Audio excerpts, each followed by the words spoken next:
Hello guys, मैं हूं अंजू दही आपके साथ। आज हम सीटेट एग्ज़ाम के लिए हिंदी पेडागोजी का पार्ट करेंगे। तो आइए स्टार्ट करते हैं। सबसे पहले तो मैं आपको क्लियर कर दूं कि जो सीटेट एग्ज़ाम है उसमें जो हिंदी पेडागोजी आती है वो 30 मार्क्स की आती है, जिसमें से आपके 15 मार्क्स के पेडागोजिकल क्वेश्चंस रहते हैं और 15 मार्क्स के आपके पैराग्राफ आते हैं। जो आपका पेडागोजी का पार्ट है, अगर सीटेट के सिलेबस के अकॉर्डिंग हम बात करें तो वो उसमें आपके 9 टॉपिक दिए गए हैं। पेडागोजी की मैं बात कर रही हूँ यहाँ पर, हिंदी पेडागोजी की।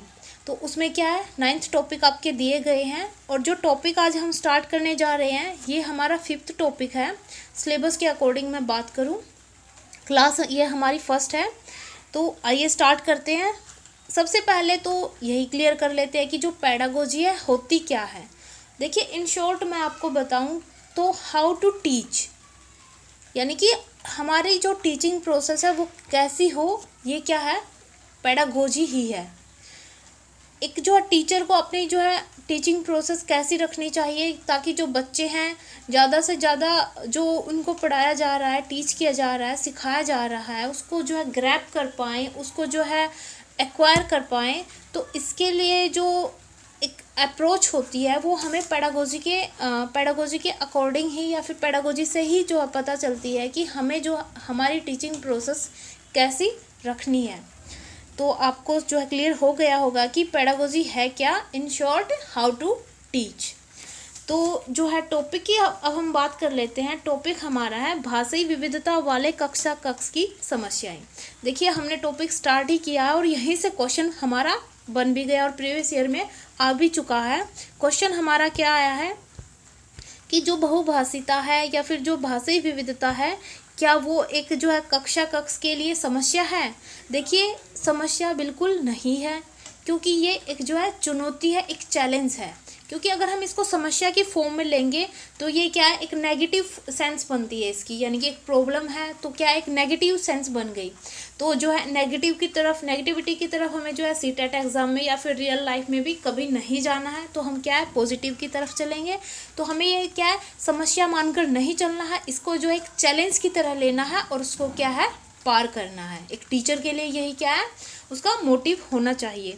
तो देखिए, हमारा जो है क्वेश्चन यहाँ पर यही बन गया कि जो एक भाषाई विविधता है, मल्टीलिंगुअलिज्म है, वो एक प्रॉब्लम नहीं है, वो एक चुनौती है, एक चैलेंज है। तो अब जो है हम जो है हमारे पॉइंट्स की बात कर लेते हैं। पॉइंट्स हमारे आते हैं भाषाई विविधता या बहुभाषिता।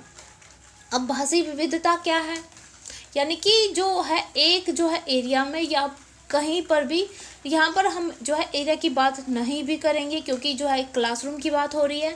अगर हम क्लासरूम को लेकर चले कि एक क्लासरूम में कितनी जो है लैंग्वेजेस को यूज़ किया जा रहा है या फिर जो है कई लैंग्वेजेस को यूज़ किया जा रहा है, तो वो क्या है, एक बहुभाषी क्लास है। और जो है क्वेश्चन हमारे यहीं से स्टार्ट हो गए हैं बनने। तो प्लीज़ जो आप अपना जो है फोकस यहीं रखिएगा। जो बहुभाषिता है या फिर बहुभाषिकवाद है, भारतीय अस्मिता का अभिन्न अंग है।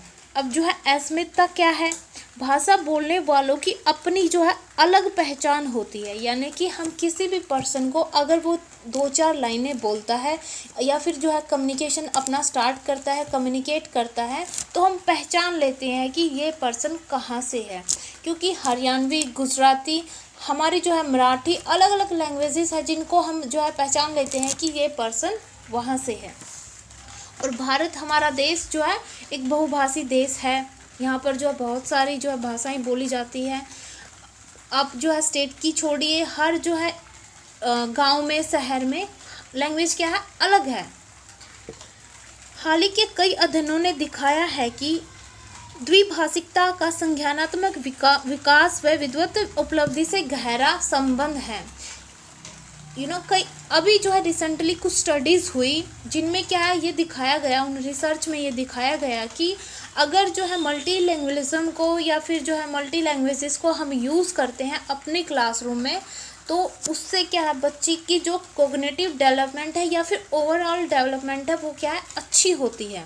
जो हमारा संज्ञानात्मक विकास है उसमें हम जो है ओवरऑल डेवलपमेंट की बात करते हैं बच्चे की। तो इसमें क्या बताया गया है कि जो बच्चा है, अगर हम जो है उसके लिए या फिर क्लासरूम में बनाते हैं या फिर जो है कई लैंग्वेजेस को यूज़ करते हैं तो क्या है उसका जो संज्ञानात्मक विकास है वो क्या है अच्छा होता है या फिर पॉजिटिव उसमें रिजल्ट देखने को मिले हैं। ये भी हमारा सीटेट में क्वेश्चन आ चुका है, यहाँ से भी क्वेश्चन आ चुका है कि जो भारतीय अस्मिता का अभिन्न अंग है इस यहाँ से भी आ गया है, और यहाँ से भी आ गया है कि जो संज्ञानात्मक विकास है उसमें जो बहुभाषिकता है वो योगदान करती है या नहीं करती है, यानी कि उसके पॉजिटिव रिजल्ट्स हैं या फिर नेगेटिव उसका इफेक्ट पड़ता है। यहाँ से भी क्वेश्चन आ चुका है, और क्वेश्चन हम देख लेते हैं कि कौन कौन से क्वेश्चन आ चुके हैं। देखिए फर्स्ट क्वेश्चन हमारा जो है 2012 में आ चुका है, सीटेट के एग्ज़ाम की मैं यहाँ पर बात कर रही हूँ। बहुभाषिकता ए ऑप्शन में दिया गया है भाषा नीति बनाने में बहुत बड़ी बाधा है, यानी कि अगर हम मल्टी लैंग्वेजेस को यूज़ करते हैं तो उससे क्या होगा कि हमारी जो है कक्षा है, क्लासरूम है, उसमें क्या है बैरियर्स जो है क्रिएट होंगे। बी ऑप्शन आता है हमारा बच्चे की अस्मिता का निर्माण करती है। सी हमारा आता है भाषा की कक्षा में अनेक प्रकार की समस्याएं उत्पन्न करती है, यानी कि जो मल्टी लैंग्वेजेस को अगर हम यूज़ करते हैं अपनी क्लासरूम में तो उससे क्या है प्रॉब्लम्स क्रिएट होंगी। सी ऑप्शन हमारा ये कहता है। अब आती है डी की बारी, तो डी ऑप्शन हमारा क्या कहता है कि एक अत्यंत जटिल चुनौती है जिसका समाधान संभव नहीं है, यानी डी ऑप्शन हमारा कहता है कि अगर हम जो है कई भाषाओं को यूज़ करते हैं, बहुभाषिकता अगर हमारा जो है पैटर्न रहता है क्लासरूम में तो क्या उससे प्रॉब्लम्स क्रिएट होंगी। तो अब आप जो बताइए कि मुझे जो है कौन सा ऑप्शन आपका करेक्ट है, क्योंकि हम ये क्वेश्चन ऑलरेडी कर चुके हैं और हमने 4-5 लाइनें की है। देखिए हर लाइन से हमने क्वेश्चन जो है बनाया भी है और वो जो है प्रीवियस ईयर में आ भी चुका है, और ये रिपीटेड क्वेश्चन है, बार बार पूछे जाते हैं। आप जो है प्रीवियस ईयर के एग्ज़ाम उठाकर देख लीजिएगा, किसी भी राइटर की पब्लिकेशन की आप जो है बुक खरीद लीजिए प्रीवियस ईयर की सीटेट एग्ज़ाम के लिए, तो आपको जो है खुद ही पता चल जाएगा कि कहाँ से क्वेश्चन बन रहे हैं। और ये जो है ज़रूरी भी है, क्योंकि अगर आप किसी भी एग्ज़ाम की तैयारी करते हैं तो सबसे पहले आपको जो है प्रीवियस ईयर के जो क्वेश्चंस होते हैं उनको फॉलो करना चाहिए, क्योंकि आपको जो एक एग्ज़ाम का पैटर्न है कि कहाँ से क्वेश्चन बनते हैं या फिर कैसे क्वेश्चन बनाए जाते हैं वो आपको पता चलेगा किससे, प्रीवियस ईयर से। तो जो है प्रीवियस ईयर के जो क्वेश्चंस हैं वो क्या मस्ट है, असेंशियल है, आपको करने ही चाहिए, तभी जो है आपको एक पैटर्न का पता चल पाएगा। और फिर आपको पता होगा कि किस टॉपिक से किस एरिया से ज़्यादा क्वेश्चन पूछे जा रहे हैं, कौन सा एरिया आपके लिए इम्पोर्टेंट है, ताकि आप उस पर फोकस कर पाएँ। तो इसका हमारा जो सही आंसर है वो हमारा है बी ऑप्शन। अब बात कर लेते हैं हमारे जो है सेकंड क्वेश्चन की। सेकंड क्वेश्चन हमारा कहता है एक से अधिक भाषाओं के प्रयोग से क्या होता है। ए ऑप्शन हमारा कहता है भाषा सीखने में बाधक है। दो जो है हमारा कहता है बी ऑप्शन संज्ञानात्मक रूप से समृद्ध होने का संकेत है, यानी कि जो है एक तरह से हमारी जो कॉग्निटिव डेवलपमेंट है वो होती है। थर्ड हमारा आता है बच्चे को किसी भी भाषा में निपुणता प्राप्त नहीं होती। थर्ड ऑप्शन हमारा क्या कहता है कि अगर हम जो मल्टी लैंग्वेजेस को यूज़ करते हैं तो बच्चे की कोई भी जो है डेवलपमेंट नहीं होगी, क्योंकि बच्चा कंफ्यूज हो जाएगा। ये मैं नहीं कह रही हूँ, ये जो है हमारा ऑप्शन बोल रहा है कि जो अगर हम जो है बहुभाषिकता को यूज़ करते हैं तो बच्चा हमारा जो है कंफ्यूज हो जाएगा, उसे जो है पता ही नहीं चलेगा कि क्या सीखना है, क्या छोड़ना है, कौन सी लैंग्वेज को मैं यूज़ करूँ। तो ये हमारा ऑप्शन कह रहा है, लेकिन ऐसा नहीं है। इसका जो करेक्ट ऑप्शन हमारा रहेगा वो है हमारा बी ऑप्शन। जो सेकंड ऑप्शन है वो हमारा करेक्ट है, क्योंकि जो बहुभाषिकता है या फिर जो एक से अधिक अगर हम जो है लैंग्वेजेस को यूज़ करते हैं अपनी क्लासरूम में, उससे क्या है ओवरऑल डेवलपमेंट होती है किसकी, बच्चे की। आई होप आपको क्लियर है। नेक्स्ट जो स्लाइड है हम देख लेते हैं। नेक्स्ट पॉइंट हमारा आता है भारत एक बहुभाषी देश है। हमारे देश में 1600 से अधिक भाषाओं की पहचान की गई है, ठीक है, जो 5 विभिन्न भाषा परिवारों के तहत आती हैं। यानी कि जो ये 1600 लैंग्वेजेस हैं इनको क्या किया गया है, एक तरह से इनको जो है कैटेगराइज किया गया है या फिर इनको डिवाइड कर दिया गया है, कैसे, परिवार बनाकर इनके। तो नेक्स्ट हम देख लेते हैं प्रिंट मीडिया में 87 से ज़्यादा भाषाएं यूज़ होती हैं, या फिर जो है 87 से ज़्यादा भाषाएं जो है प्रिंट मीडिया में हम जो है यूज़ करते हैं। कि प्रिंट मीडिया क्या होता है?